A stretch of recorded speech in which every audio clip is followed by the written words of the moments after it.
আসসালামু আলাইকুম। আজকে আমি আমার গুগল ক্রোমের ওয়ালপেপার পরিবর্তন করা দেখাবো।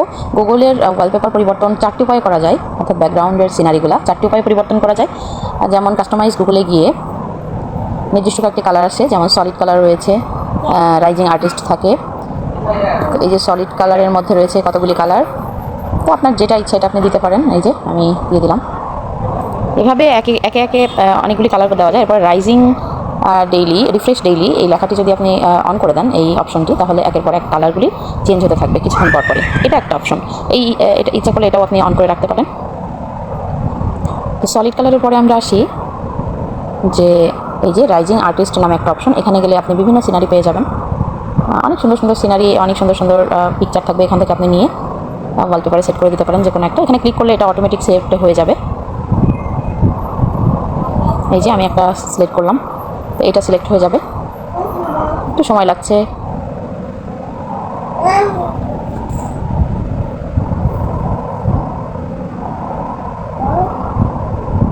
এই যে চলে আসছে সব সিনারিটি, অনেক দারুণ। দেন এরপরে আপনি নিচে অনেকগুলো অপশন আছে, অনেকগুলো বিষয়ের উপর নাম দেওয়া আছে। যে কোনো একটি বিষয় সিলেক্ট করে ওর ভিতরে আবার অনেকগুলো মানে সিনারি বা আপনি পিকচার পাবেন, যেগুলো আপনি ইচ্ছা করলেই আপনি আপনার গুগল ক্রোমে সেট করে দিতে পারবেন। এই গেল তিনটি অপশন। দেন আরেকটা দুইটি অপশন। এখানেও আপনি রিফ্রেশ ডেইলি, অর্থাৎ যদি রিফ্রেশ ডেইলি অপশনটা অন করে রাখেন, তাহলে একের পর এক কালার সিনারিগুলো বা মানে ছবিগুলো আসতে থাকবে। এই দুইটা অপশন গেল। দেন এরপরে আমাদের রয়েছে হচ্ছে আপলোড অ্যান্ড ইমেজ, অর্থাৎ আপনি যদি আপনার ডেস্কটপের কোনো ইমেজ অথবা আপনার পিকচার অথবা আপনার কোনো রিলেটিভসের বা আপনার আপন মানুষের কোনো পিকচার যদি আপনি আপনার গুগল ক্রোমের বা ওয়ালপেপারে সেট করতে চান, ব্যাকগ্রাউন্ডে সেট করতে চান, সেটা করতে পারেন। যেমন আমি আমার নিজের ছবিটি সেট করে দিলাম আপলোড অ্যান্ড ইমেজে গিয়ে, মানে এভাবেই আর কি। এটা গেল 3টা অপশন। দেন 4 নম্বর যে অপশনটা রয়েছে সেইখানে আমি চলে যাচ্ছি সবার নিচে। এই যে ক্রোম উইথ শেয়ার, অর্থাৎ সরাসরি ক্রোম থেকে, গুগল ক্রোম থেকে আমরা হচ্ছে নিতে পারি ওয়ালপেপারের ছবিগুলো। যেমন এই যে অনেকগুলো অপশন আছে এখানে, আপনার আর্টিস্ট স্ক্রিন, এরপরে হচ্ছে art and design, cars, colours, dark and black, এইভাবে এন্টারটেনমেন্ট। আপনি যে কোনো একটা বিষয় সিলেক্ট করলেই এর উপর ভিত্তি করে নানান ছবি চলে আসবে, সুন্দর সুন্দর সিনারির পিকচার চলে আসবে। যেমনটি আমি সিলেক্ট করলাম নেচার অ্যান্ড ল্যান্ডস্কেপ। এইভাবে সিলেক্ট করার পরে আমি দেখেন অনেক সুন্দর সুন্দর সিনারি চলে আসছে। তো আমি এখান থেকে যে কোনো একটি সিলেক্ট করব। বুঝতে পারছি না, দেখি কোনটা সিলেক্ট করা যায়। দেন সিলেক্ট করব।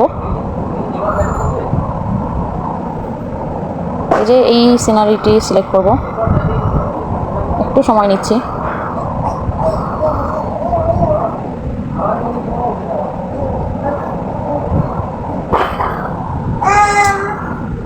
এই যে এখানে অ্যাড টু ক্রোম, এখানে ক্লিক করলে এটা অটোমেটিক্যালি গুগল ক্রোমে সেট হয়ে যাবে।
দেন এটা সিলেক্ট হয়ে যাবে। সিলেক্ট হয়ে গেলে আমি ব্যাকে চলে যাচ্ছি।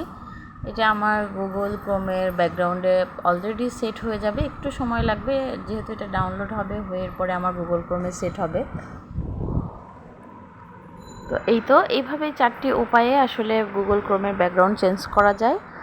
আমি নিজে গুগল ক্রোমের এই নিজস্ব যে ওয়ালপেপারগুলো আছে এগুলোই ব্যবহার করে থাকি। দেন এটাই আমার বেশি পছন্দ। চাইলে আপনারা যে কোনো একটা ব্যবহার করতে পারেন। তো সবাই ভালো থাকবেন। এই যে চলে আসছে, দেখছেন সিনারিটি আমার গুগল ক্রোমের ওয়ালপেপারে চলে আসছে অলরেডি। তো আসসালামু আলাইকুম।